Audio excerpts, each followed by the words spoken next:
Hi all, நான் ராபியா. இது கரிகல்ச்சர். Welcome back.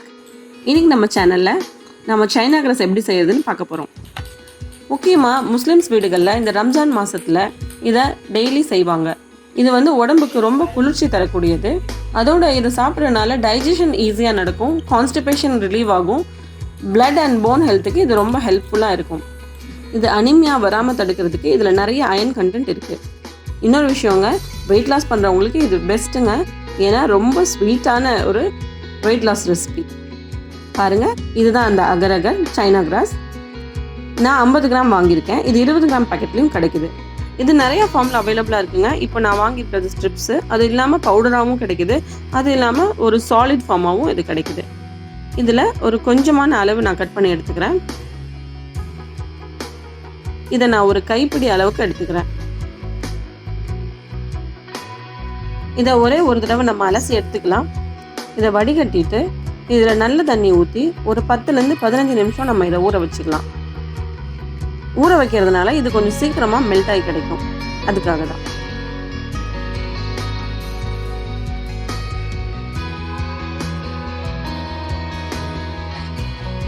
வாங்க நம்ம இந்த டெசர்ட் ரெடி பண்ணிடலாம். நம்ம ஊற வச்சிருக்க சைனா கிராஸை ஒரு பாத்திரத்தில் சேர்த்துக்கோங்க. கூட இன்னும் கொஞ்சம் தண்ணி விட்டு இதை பாயில் பண்ணிக்கோங்க. இதில் கொஞ்சமாக நான் உப்பு சேர்த்துருக்கேன். அப்புறம் ஒரு 4 டேபிள் ஸ்பூன் அளவுக்கு சர்க்கரை சேர்க்குறேன். இந்த சர்க்கரையும் அந்த சைனா கிராஸும் நல்லா கரைஞ்சி வரணும். அது வரைக்கும் நம்ம இதை நல்லா கொதிக்க வைக்கணும். இது ஒரு 10 நிமிஷத்துலேயே கரைஞ்சி வந்துடும். நான் இன்னைக்கு ட்ரை ஃப்ரூட்ஸ் சேர்த்து தான் இதை செய்ய போகிறேன். அதுக்காக தேவையான நட்ஸ் எடுத்திருக்கேன். நட்ஸ் எதுவும் சேர்க்காம பிளெயினாக கூட சைனா கிராஸ் செய்யலாங்க, ரொம்ப டேஸ்ட்டாக இருக்கும். நம்ம சைனா கிராஸும் சர்க்கரையும் நல்லா கரைஞ்சிருச்சு.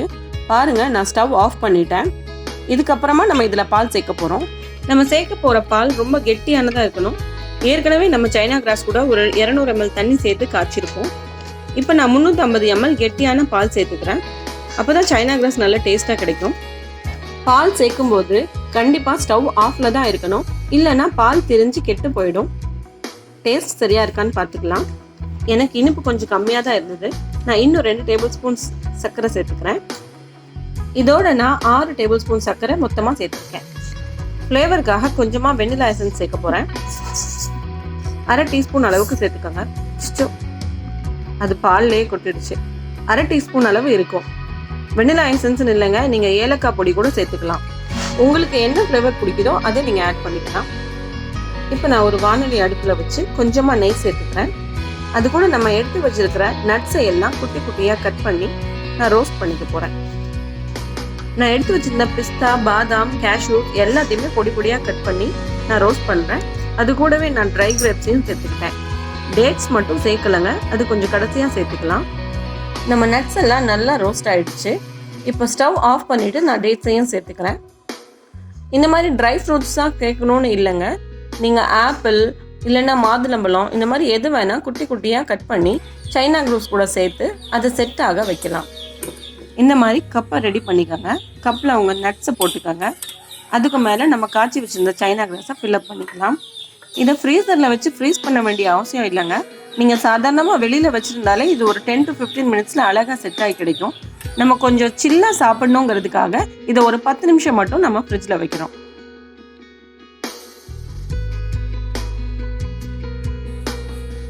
நான் செஞ்ச 550 ml எனக்கு 8 கப்பு கிடைச்சதுங்க. குட்டியாக 4 கப்பு, கொஞ்சம் பெரிய சைஸில் 4 கப்பு.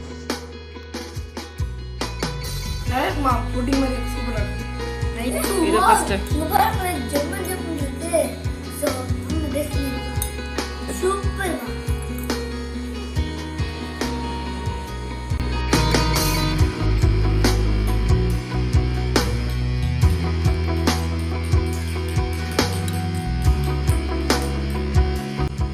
கண்டிப்பாக இதை ட்ரை பண்ணி பாருங்கள். தேங்க்யூ ஃபார் வாட்சிங் மை வீடியோ. நெக்ஸ்ட் வீடியோவில் பார்க்கலாம். Take care. Bye bye.